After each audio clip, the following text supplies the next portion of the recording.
Bom, e o presidente Lula abriu hoje, quinta-feira, a Cúpula do Clima em Belém. O evento reúne chefes de Estado e antecipa a 30ª Conferência das Nações Unidas sobre Mudanças Climáticas, a COP30, que começa então na próxima segunda-feira. Durante o discurso, Lula disse que a justiça climática deve ser uma aliada no combate à fome e à pobreza.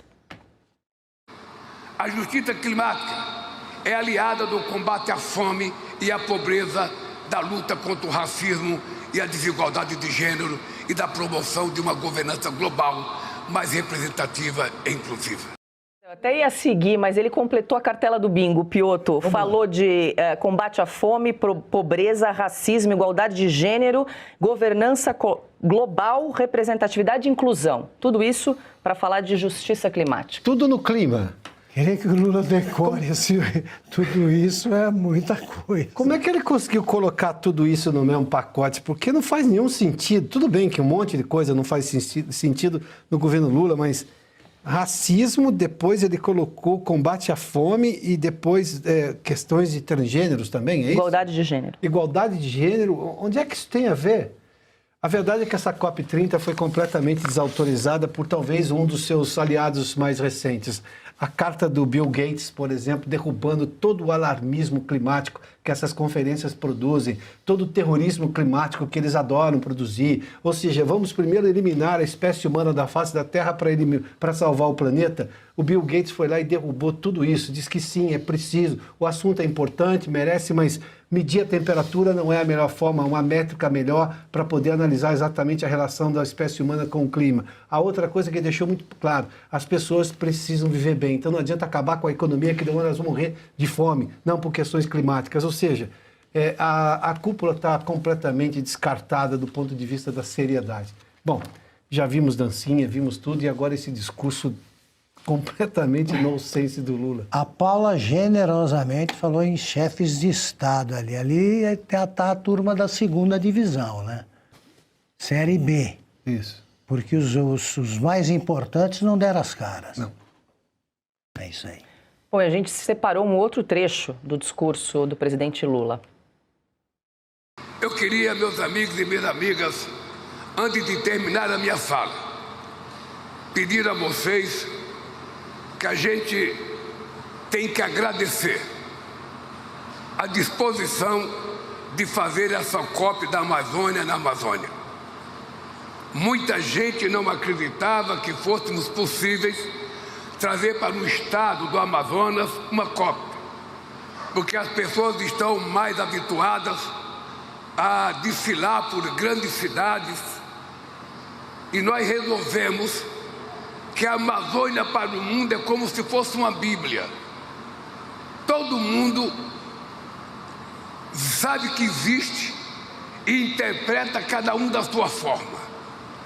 E nós queríamos que a pessoa viesse aqui para ver o que é a Amazônia, para ver o que é o povo da Amazônia, para ver o que é a natureza da Amazônia, para ver o que é a culinária da Amazônia. Ainda bem que eu posso pedir ajuda aqui aos universitários. Augusto, traduz aí. Alguém se habilite, por favor. Eu quero a ajuda do Silvio Navarro. A Amazônia é como a Bíblia. Isso. Cada um interpreta, ninguém sabe onde está, né? Como é que é a frase? Todo mundo sabe e interpreta como quiser. Olha, eu imagino que o Sidônio, pelo menos uma vez por mês, assim, uma vez por semana, o ministro da Propaganda, Sidônio Palmeira, ele pensa em pedir demissão. Cada vez que o Lula fala de improviso é um desastre, mas Foi um de desastre.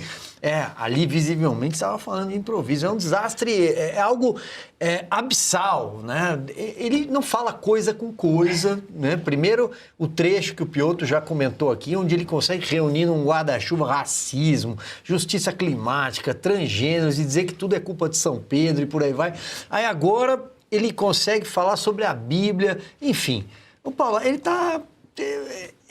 De fato, essa COP não tem muito o que a gente ficar puxando, né? Não tem fio para puxar. Essa COP é um desastre, é uma vergonha para o Brasil. Nós estamos passando vergonha mundialmente. É disso que se trata.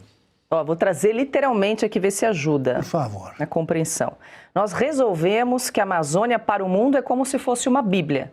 Todo mundo sabe que existe interpreta cada um da sua forma. Começa que não existe uma Bíblia, né? É a Bíblia. O artigo é definido, é a Bíblia. Não tem Todo uma mundo Bíblia. sabe que existe, eu achei que ele ia emendar, mas ninguém nunca viu, tipo Saci Pererê, Julgou, alguma né? coisa. Uma Julgou, mas não existe informação uma importante. Bíblia, 2 Bíblias, 3 Bíblias. Uma A informação Bíblia é sagrada, né? Importante. Quando eu tinha um blog na Veja, eu dava sempre o mesmo título para as frases do... Era Sanatório Geral, a sessão. Então eu punha a frase do cara e a explicação, ou a não explicação daquela maluquice e tal. Só entrava bobagem. O Lula, eu dava sempre o mesmo título, assim. Se almoçou, não dirija. E aí punha a frase dele, que era sempre bobagem. Ele discursou depois do almoço. Tem Porque essa aí é informação. cachaça mesmo, pô. A gente fica fazendo... ele tratando elegantemente um cachaceiro, né? Ele processa quando fala isso, diz que parou no dia do jogo da Holanda, do Brasil. Ele estava viajando numa dessas, porque como é que pode comparar a Bíblia com a Amazônia, meu Deus? Como é que pode dizer? Cada um interpreta como quer. Então eu interpreto a Amazônia como um deserto. Ele é louco? Não.